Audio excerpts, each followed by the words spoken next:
বহাগ মাথো এটি ঋতু নহয়, নহয় এটি মাহ। অসমীয়া জাতিৰ ই আয়ুস ৰেখা, গণজীৱনৰ ৰেখা।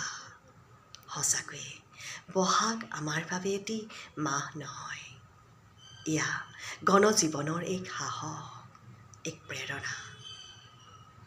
এই বহাগ মাহতেই গছে বনে ৰূপ সলাই প্ৰকৃতিৰ বুকুলৈ আনি দিয়ে মনোৰম সৌন্দৰ্য। কুলি কেতেকীয়ে মোহনা মাতেৰে আকাশে বতাহে মুখৰিত কৰে। ঢোল পেঁপা গগনাৰ মাতে প্ৰকৃতিত আনি দিয়ে এক আনন্দময় বতৰা।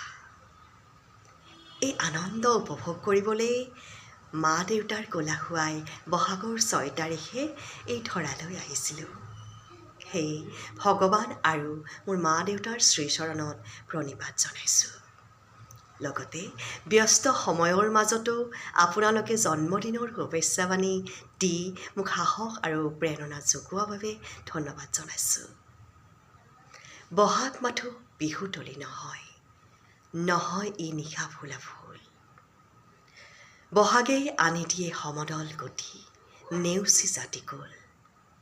সেয়ে সকলো জাতিভেদ পৰিহৰি এই বহাগতে আহকচোন আমি শান্তিৰে সকলোৱে মিলি দিনবোৰ ৰঙীন কৰোঁ,